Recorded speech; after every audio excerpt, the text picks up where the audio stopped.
नमस्कार दोस्तों, इन्फोटॉस के बहुत फ्रेश एपिसोड में आपका स्वागत है। तो चलिए शुरू करते हैं। आज की दोस्तों सबसे पहली अपडेट निकल कर आ रही है Japanese automotive manufacturer Honda Motors को लेकर, जिन्होंने ये कहा है कि अब वो इंडियन ईवी मार्केट में उनकी एंट्री करने वाले हैं, क्योंकि हमारे इंडियन ईवी मार्केट में एंट्री करने से पहले इनके द्वारा हमारे देश में उनकी जो बैटरी स्वैपिंग सर्विसेज हैं उनको स्टार्ट कर दिया गया है। दोस्तों जैसा कि आप जानते हैं कि हमारा जो इंडियन ईवी मार्केट है वो अभी इतने स्टेब्लिश नहीं है, करंटली वो एक ग्रोइंग स्टेज में है। एंड इसी के चलते हमारे देश में बहुत बड़ी बड़ी कंपनी स्पेसिफिकली जो कि इलेक्ट्रिक व्हीकल्स में एंट्री करना चाहती हैं, वो धीरे धीरे हमारा जो करंट सिनेरियो है उसको चेक करके धीरे धीरे एक्सपांड कर रही है। एंड सेम थिंग हमें होंडा के साथ में भी देखने को मिल रही है, जहां पर उनके द्वारा हमारे देश में सबसे पहले उनकी बैटरी स्वैपिंग सर्विसेज को लॉन्च किया गया है, जिनको इनके द्वारा बेंगलोर में लॉन्च किया गया है। एंड ये इनका एक तरह का टेस्ट होगा जो कि स्पेसिफिकली ये इंडियन ईवी मार्केट के रिस्पॉन्स को चेक करने के लिए लेंगे। और क्योंकि बेंगलोर को हमारे देश की IT कैपिटल कहा जाता है, जहाँ पर टेक्नोलॉजी का बोलबाला है, तो इसी के चलते इनके द्वारा इनकी जो सर्विसेज है सबसे पहले बेंगलोर में स्टार्ट की गई हैं।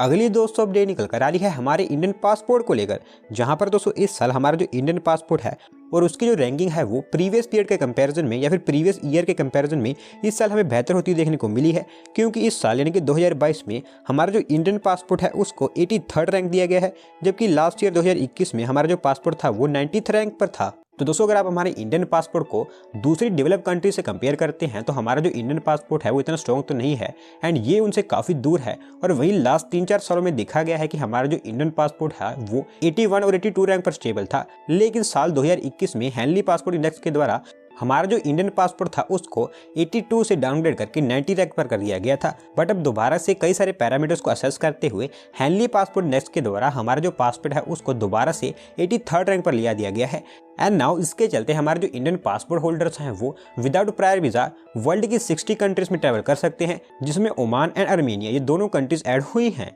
बढ़ते हैं दोस्तों अगली अपडेट की तरफ, जो निकल कर आ रही है Mumbai based conglomerate Reliance Industries limited को लेकर, जहां पर दोस्तों उन्होंने उनके बिजनेस के एक्सपांशन के लिए एक काफ़ी बड़ा मेगा इन्वेस्टमेंट प्लान बनाया है, जिसके अंतर्गत वो गुजरात स्टेट को net zero and carbon free बनाने में भी उनका कॉन्ट्रीब्यूशन करने वाले हैं। क्योंकि as a part of vibrant Gujarat summit 2022 Reliance Industries Limited ने गुजरात गवर्नमेंट के साथ में 5.955 ट्रिलियन रुपीज़ की इन्वेस्टमेंट का MOU साइन कर लिया है। दोस्तों जो रिलायंस इंडस्ट्रीज लिमिटेड है और उनका जो इन्वेस्टमेंट प्लान है काफ़ी बड़ा इन्वेस्टमेंट प्लान है, और इसका एस्टिमेशन आप ऐसे लगा सकते हैं कि गुजरात वाइब्रेंट समिट से 2-3 महीने पहले गुजरात गवर्नमेंट के द्वारा टोटल 90 से लेकर 100 MOU साइन किए गए हैं, जिनकी overall investment value 60 to 70,000 crore rupees तक की थी। लेकिन रिलायंस इंडस्ट्रीज लिमिटेड का ये इकलौता प्लान ही 5.955 लाख करोड़ रुपीस का है। और इस प्लान की थोड़ी सी डिटेल में आपको बताऊं तो अगले 10-15 सालों के अंदर अंदर रिलायंस इंडस्ट्रीज लिमिटेड के द्वारा गुजरात स्टेट में 100 गीगावाट तक की रेन्यूएबल एनर्जी वाले पावर प्लांट्स, इसके अलावा ग्रीन हाइड्रोजन इकोसिस्टम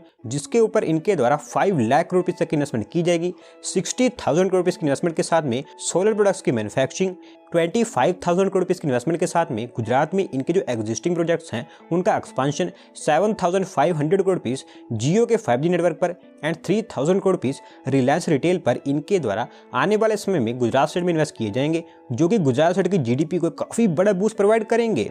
अगली दोस्तों अपडेट निकल कर आ रही है हमारे देश के one of the biggest defence export को लेकर, जहां पर फिलीपींस जो कि साउथ चाइना सी में लोकेटेड एक कंट्री है, इन्होंने हमारी इंडियन गवर्नमेंट का प्रपोजल एक्सेप्ट कर लिया है, जिसके अंतर्गत अब हमारी जो इंडियन गवर्नमेंट है उनके द्वारा फिलीपींस को ब्रह्मोस मिसाइल एक्सपोर्ट की जाएगी। सो बेसिकली दोस्तों जो ब्रह्मोस मिसाइल है इसको जॉइंटली इंडिया एंड रशिया के द्वारा मिलकर डेवलप किया गया है, जो कि एक रैमजेट सुपरसोनिक क्रूज मिसाइल है। एंड इसकी मैन्युफैक्चरिंग के लिए ऑलरेडी हमारे देश में यूपी के बुंदेलखंड डिफेंस कॉरिडोर के अंतर्गत इसकी एक फैसिलिटी को भी सेटअप कर दिया गया है। और वहीं बात करें इस एक्सपोर्ट की तो काफ़ी लंबे समय से इंडिया एंड फिलीपींस के बीच इस ब्रह्मोस मिसाइल के एक्सपोर्ट को लेकर नेगोशिएशंस हो रही थी। एंड नाउ फिलीपींस ने ये एक्सेप्ट ऑर्डर कर लिया है, जिसके अंतर्गत वो ये जो ब्रह्मोस मिसाइल है उसको उनकी नेवी के लिए इंडक्ट करेंगे। एंड ये जो प्रपोजल है ये अराउंड $374.9 मिलियन का एक प्रपोजल है, जिसको जल्दी एग्जीक्यूट किया जाएगा। और आप कह सकते हैं कि ये आने वाले समय में हमारी इंडियन गवर्नमेंट के मेक इन इंडिया इनिशिएटिव के लिए काफ़ी बड़ा बूस्ट होगा।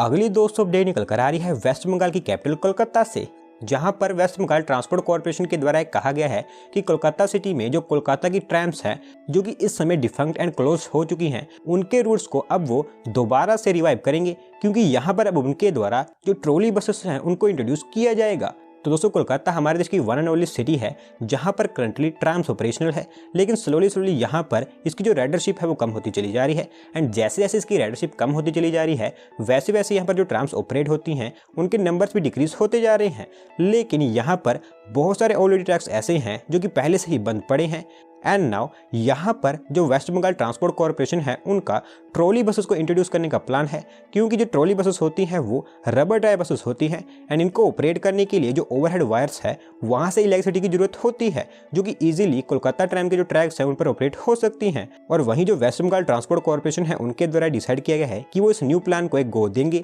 जिसके अंतर्गत इन ट्रॉली बसेस की जो फर्स्ट लोड है वो जल्दी ही यूक्रेन से कोलकाता पहुंच जाएगी एंड जल्दी ही इनके जो ऑपरेशन है वो स्टार्ट कर दिए जाएंगे। एंड अगर ये सक्सेसफुल रहता है तो कोलकाता में जो ट्रैम्स के डिफंक्ट रूट्स हैं उन सबको रिवाइव कर दिया जाएगा। अगली दोस्तों अपडेट निकल कर आ रही है हिमाचल प्रदेश स्टेट से, जहां पर हिमाचल प्रदेश स्टेट में जो एयर ट्रैवल कनेक्टिविटी है उसको बेहतर बनाने के लिए हिमाचल प्रदेश स्टेट के चीफ मिनिस्टर के द्वारा उनकी स्टेट में एक न्यू हेलीपोर्ट इनॉग्रेट कर दिया गया है, जिसको एग्जैक्टली शिमला के पास संजौली धाली बाईपास पर लॉन्च किया गया है। तो दोस्तों हिमाचल प्रदेश हमारे देश की एक ऐसी स्टेट है जो कि मोस्टली हिली एरियाज में आती है एंड यहाँ पर जो बड़े बड़े एयरपोर्ट्स हैं उनको बनाना एक काफ़ी डिफिकल्ट काम है। और वहीं हेलीपोर्ट जिनको बिल्ड करने के लिए काफ़ी कम स्पेस की जरूरत होती है ये यहाँ पर काफ़ी ज़्यादा फिजिबल है, जिसके चलते यहाँ पर लार्ज नंबर्स में हेलीपोर्ट का कंस्ट्रक्शन चल भी रहा है, जो कि उड़ान 2 प्रोग्राम के अंतर्गत यहाँ पर बनकर तैयार हो रहे हैं। और वहीं बात करें इस हेलीपोर्ट की तो इसके कंस्ट्रक्शन के लिए अराउंड 18 करोड़ रुपये स्पेंड किए गए हैं, जिसमें से 12 करोड़ रुपये सेंट्रल गवर्नमेंट के द्वारा पे किए गए थे एंड वही 6 करोड़ का शेयर हिमाचल प्रदेश गवर्नमेंट का था। एंड नाउ इसके चलते आने वाले समय में शिमला एंड इसके आसपास के जो एरियाज है वहां पर जो एयर ट्रैवल कनेक्टिविटी है वो काफी बेहतर होती देखने को मिलेगी, क्योंकि उसका जो हेलीपोर्ट है काफी एडवांस हेलीपोर्ट है जिसमें 3 स्टोरी बिल्डिंग को भी इंट्रोड्यूस किया गया है। बढ़ते हैं दोस्तों अगली अपडेट की तरफ, जो निकल कर आ रही है हमारी Indian Space Research Organisation ISRO को लेकर, जिन्होंने उनके गगनयान मिशन के लिए जो क्रायोजेनिक इंजन को इस्तेमाल किया जाना है उसका एक क्वालिफिकेशन टेस्ट ले लिया है। एंड यहाँ पर अच्छी बात ये निकल कर आई है कि इसका जो क्वालिफिकेशन टेस्ट लिया गया था उसमें इसने सभी के सभी पैरामीटर्स को कंप्लीट किया है। दोस्तों इसरो का गगनयान मिशन जो कि हमारे देश का फर्स्ट ह्यूमन स्पेस मिशन होगा, इसकी जो प्रिपेयरनेस है वो काफ़ी तेज़ी से हमारे देश में चल रही है एंड इसी के टेस्टिंग फेज के दौरान जो क्रायोजेनिक इंजन है उसके कई सारे क्वालिफिकेशन टेस्ट लिए जाने हैं, जिसमें से अभी रिसेंटली ही इसरो के द्वारा इसरो के प्रपल्शन कॉम्प्लेक्स जो कि महेंद्रगिरी तमिलनाडु में है वहाँ पर इसका क्वालिफिकेशन टेस्ट लिया गया है। एंड इसकी जो ड्यूरेशन थी वो अराउंड 720 सेकंड्स की थी, जिसमें इसने सभी पैरामीटर्स को कंप्लीट किया है। और जैसा कि मैंने आपको बताया कि इसके कई सारे क्वालिफिकेशन टेस्ट लिए जाएंगे, तो अभी इसरो के द्वारा इसके 4 और क्वालिफिकेशन टेस्ट लिए जाएंगे, जिसके बाद में देखा जाएगा कि पूरी तरह सक्सेसफुल रहेगा या फिर नहीं। आज की दोस्तों लास्ट अपडेट निकल कर आ रही है हैदराबाद भी सोलर मैन्युफैक्चर सोराना सोलर को लेकर, जहां पर दोस्तों इस कंपनी के द्वारा डिसाइड किया गया है कि वो इंडिया में उनकी जो सोलर प्रोडक्ट्स की मैन्युफैक्चरिंग कैपेसिटी है उसको और भी इंक्रीज करेंगे, जिसके लिए इनके द्वारा प्लान बनाया गया है कि वो इनिशियली 200 मेगावाट की उनकी एक न्यू मैन्युफैक्चरिंग यूनिट को हमारे देश में स्टेब्लिश करने वाले हैं। दोस्तों ये 200 मेगावाट की न्यू फैसिलिटी होगी, यहाँ पर इनके द्वारा सेल एंड मॉड्यूल्स की मैन्युफैक्चरिंग की जाएगी, जहाँ पर मोस्ट एडवांस 200 mm साइज के मोनोपाक सेल एंड मॉड्यूल्स बनकर तैयार होंगे। एंड इस यूनिट के लिए इस कंपनी के द्वारा अराउंड 200 करोड़ रुपये इन्वेस्ट करने का प्लान बनाया गया है। ऐसा कोई लोकेशन तो नहीं बताई गई है कि कहाँ पर इसको सेटअप किया जाएगा, लेकिन कंपनी के द्वारा ये कहा गया है कि वो जल्दी ही उनके इस प्लान पर काम करने वाले हैं एंड जल्दी ही उनकी जो फैसिलिटी होगी ये हमारे देश में ऑपरेशनल भी हो जाएगी।